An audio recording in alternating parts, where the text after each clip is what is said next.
JCI संकल्प ने चलाया मतदाता जागरूकता अभियान। जागरूकता संदेशों को गीतों से सुसज्जित कर संकल्प सदस्यों ने लोगों को किया मतदान के लिए प्रेरित। लोकसभा चुनाव 2024 में मतदान से पूर्व जेसीआई संकल्प ने आज यहां लखीमपुर में आम जनमानस को मतदान के लिए प्रेरित करते हुए लोगों को मतदान के प्रति जागरूक किया।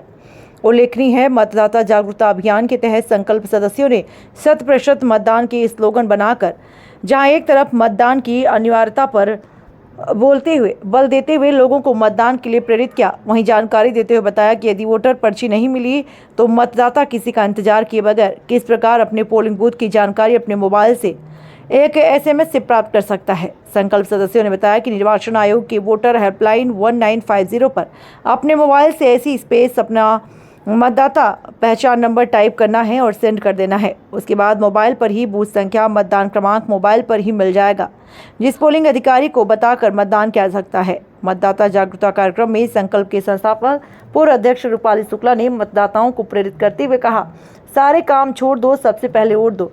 चेयरपर्सन मधुलिका त्रिपाठी ने कहा, आओ सब मिलकर गाएं, हम देने वोट जरूर जाएं। कार्यक्रम निदेशक पूनम यादव ने कहा, पहले मतदान फिर जलपान। इसी प्रकार कई सदस्यों ने अपने जागरूकता संदेश के गीतों के माध्यम से सुसज्जित कर लोगों को जागरूक किया। इस अवसर पर नीति गुप्ता, उमा पितरिया, कृति गुप्ता आदि लोग मौजूद रहे। सर्वेश शुक्ला की रिपोर्ट। बीएसपी प्रत्याशी रमेश पटेल से प्रभात सुपरफास्ट संवाददाता की खास बातचीत। इलाहाबाद संसदीय सीट से बीएसपी ने किसान के बेटे को उतारा चुनाव मैदान में। बीएसपी प्रत्याशी ने कहा, किसान का बेटा हूं, किसान की समस्या से वाकिफ हूं। जनता का आशीर्वाद मिला तो किसानों, नौजवानों, बेरोजगारों को मिलेगी पहली प्राथमिकता। इलाहाबाद संसदीय सीट से बीजेपी व इंडिया गठबंधन को विरासत बचाने की चुनौती। बीएसपी की सरकार बनेगी तो इलाहाबाद में बंद पड़े कारखाने चालू होंगे। अन्य जानवरों से किसानों को मिलेगी निजात, किसान की फसल होगी सुरक्षित। बीएसपी से रमेश पटेल की चुनाव लड़ने से इलाहाबाद संसदीय क्षेत्र में त्रिकोणीय मुकाबला। इलाहाबाद संसदीय क्षेत्र में 4 लाख से ज्यादा है कुर्मी बिरादरी का वोट। बीएसपी प्रत्याशी रमेश पटेल ने कहा कि 70% कुर्मी बिरादर हमारे साथ। प्रयागराज से ब्यूरो रिपोर्ट। हम काम कर रहे हैं पार्टी का, हैंडबिल छपी है, लेट हुआ है, गाँव में नहीं, अब स्टिकर लगेगा सर, क्योंकि उसको हमको विरोध देना पड़ेगा। अगर हमारा हैंडबिल का निकला तो 3 नोटिस दे रहे हैं, बिना उसके नोटिस दे रहे हैं कि आप ये करें, हमने किए नहीं। अभी कल भी हमको 10 वकील का भी जवाब देना पड़ा है। अगर मेरा हैंडबिल कहीं गलत लगा, 10 वकील 20 वकील भाजपा का घूम रहा है, आपको एक सीधा। जनसभा को संबोधित करते हुए विरोधियों पर गरजे जेपी नड्डा। चित्रकूट। बुंदेलखंड के जनपद चित्रकूट की तपोभूमि पर भारतीय जनता पार्टी के राष्ट्रीय अध्यक्ष जेपी नड्डा इंडिया गठबंधन और विपक्षी पार्टियों पर कई संगीन आरोप लगाते हुए जमकर बरसे। आपको अवगत करा दें कि उत्तर प्रदेश के बुंदेलखंड में बांदा चित्रकूट 48 लोकसभा सीट से निवर्तमान सांसद व भाजपा प्रत्याशी आर.के. सिंह पटेल के पक्ष में तपोभूमि चित्रकूट से बेड़ी पुलिया के पास जनसभा को संबोधित करते हुए राष्ट्रीय अध्यक्ष द्वारा कहा गया कि विपक्षी पार्टियों के नेता चोर हैं और विपक्ष के ज्यादातर नेता जेल में हैं या फिर बेल में। राष्ट्रीय अध्यक्ष द्वारा जनता को भाजपा को वोट देकर आर.के. सिंह पटेल को जिताने की अपील करते हुए कहा गया कि सपा और कांग्रेस जातिवाद और परिवारवाद को बढ़ावा देती है। जनसभा में अधिकतर भाजपा के ब्राह्मण समाज के कद्दावर नेता नदारद रहे और जनसभा में पार्टी जनप्रतिनिधियों पदाधिकारी द्वारा मीडिया कर्मियों की बैठने और पीने के पानी की कोई व्यवस्था नहीं की गई थी, जिससे मीडिया कर्मियों में आक्रोश था। अब देखना होगा भारतीय जनता पार्टी के राष्ट्रीय अध्यक्ष भाजपा प्रत्याशी आर.के. सिंह पटेल को जीत दिला पाते हैं या नहीं, यह तो 4 जून को पता चलेगा। संजय मिश्रा की रिपोर्ट। और जो मेरे कानों में तालियों की गड़गड़ाहट की आवाज सुन रहा हूं,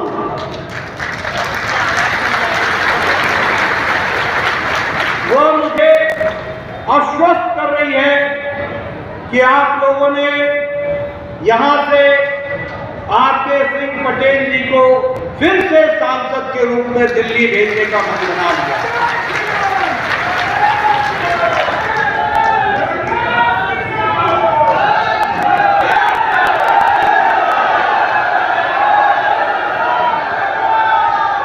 मित्रों, मेरी और भी खुशी बढ़ जाती है जब मुझे ऐसी पावन धरती पर, संस्कृति से ओत-प्रोत की धरती पर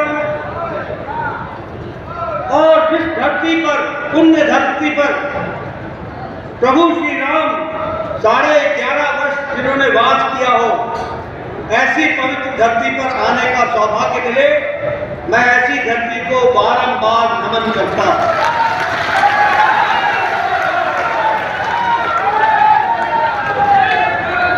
चित्रकूट, जिसे तीर्थों का तीर्थ कहा गया है, ऐसी पवित्र धरती पर मुझे आने का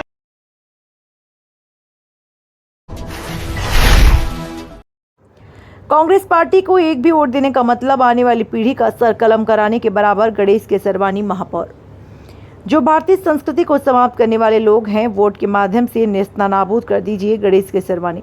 नीरज त्रिपाठी के समर्थन में नारीबारी सुरवल चंदेल में आयोजित जनसंपर्क के बाद आयोजित जनसंवाद के दौरान महापौर ने कही, देश के अंदर दो विचारधारा की लड़ाई है। ये तो न भाजपा की लड़ाई, न कांग्रेस, न सपा, न बसपा की। यह केवल दो विचारधारा की लड़ाई। एक विचारधारा मोदी को लेकर चल रहे हैं, तो इस देश की संस्कृति, परंपराओं और मान्यताओं को गति देने का कार्य कर रहे। दूसरी तरफ जो विरोधी हैं, इस देश की सनातन संस्कृति को समाप्त करना चाहती है। कौन राम? सुप्रीम कोर्ट में हलफनामा दिया। देश के संसाधन पर पहला अधिकार मुसलमानों का। करपात्री जी महाराज ने कहा, गौ हत्या बंद करो, तो कांग्रेस ने क्या किया, जग जाहिर है। राम सेतु तोड़ने का कार्य किया। कल्पना कीजिए, राम के अस्तित्व को यदि समाप्त कर दिया जाए तो हमारा दशहरा कहाँ गया, दीपावली कहाँ गया, हमारा रामनवमी कहाँ गया, हमारा सोहर का गीत कहाँ गया। तो साहित्य, संस्कृति, परंपराएं भी समाप्त कर रहे हैं। एक तरफ ये ताकतें हैं तो दूसरी तरफ राम मंदिर का निर्माण हो रहा है। धारा 370 समाप्त हो रही है। आइए दिखाते हैं इस पूरी खबर को विस्तार से और बताते हैं इन्होंने क्या कुछ कहा।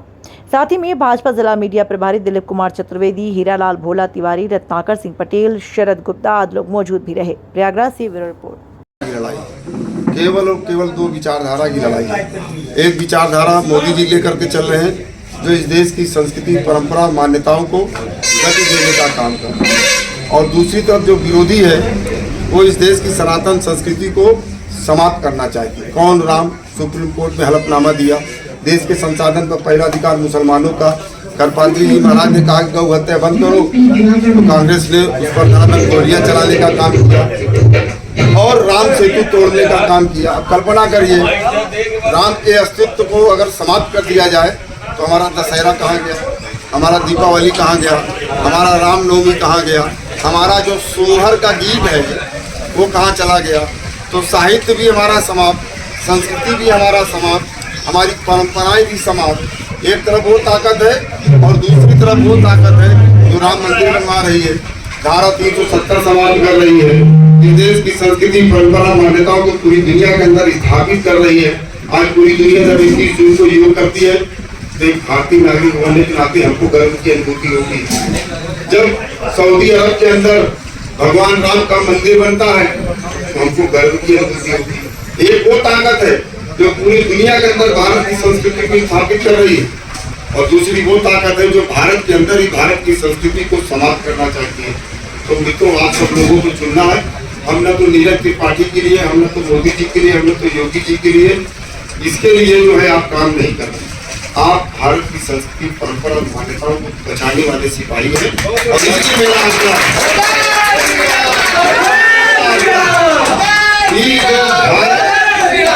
जो भारत की संस्कृति को समाप्त करने वाले लोग हैं, उनको लोकतांत्रिक व्यवस्था है तो हम अपने वोट के माध्यम से उनको नेस्तनाबूद कर सकते हैं। समाज को जागरूक करना है, समाज को बताना है कि लड़ाई बिजली पानी की नहीं है। बिजली, पानी, रोडवेज, एयरवेज, हाईवेज, वाटरवेज, सब जगह मोदी जी ने काम किया। 100 टनल सुरंग मोदी जी ने बनाया। अंग्रेजों ने 200 साल शासन किया, 20 टनल बना पाया।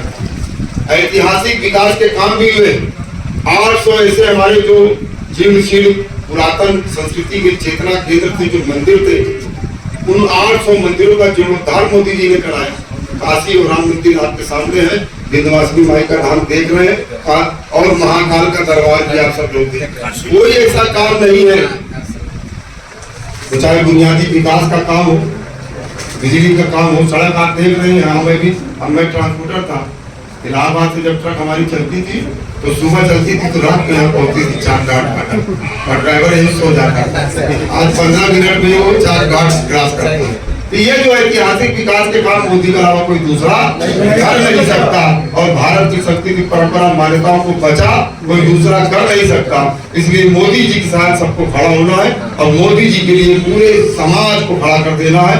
पूरे देश के अंदर मोदी जी को लेकर एक जबरदस्त था। मैं एक छोटी सी बात करके अपनी बात को समाप्त करूं। मैं एक छोटा सा लोकसभा प्रत्याशी अजय मिश्रा टेनी के चुनाव प्रचार प्रसार हेतु गोला गोकर्णनाथ में जनसभा का आयोजन किया। मुख्य अतिथि श्री योगी आदित्यनाथ जी माननीय मुख्यमंत्री उत्तर प्रदेश सरकार रहे। भारतीय जनता पार्टी के 28 लखीमपुर खीरी लोकसभा प्रत्याशी अजय मिश्रा टेनी के चुनाव प्रचार प्रसार हेतु जनसभा को संबोधित करते हुए मुख्य अतिथि श्री योगी आदित्यनाथ माननीय मुख्यमंत्री उत्तर प्रदेश सरकार ने कहा, भारत के विकास के लिए, गरीब कल्याण के लिए बिना भेदभाव के शासन की योजना का लाभ गाँव, गरीब, किसान, नौजवान, महिलाएं, समाज के हर तबके को मिले। एक और राम राज्य के प्रेमी आप राम भक्त हैं, दूसरी तरफ भारत की सुरक्षा में सेंध लगाने वाले, अंतर्राष्ट्रीय मंचों पर भारत का अपमान करने वाले, विकास के कार्यों में भ्रष्टाचार फैलाने वाले रामद्रोही हैं।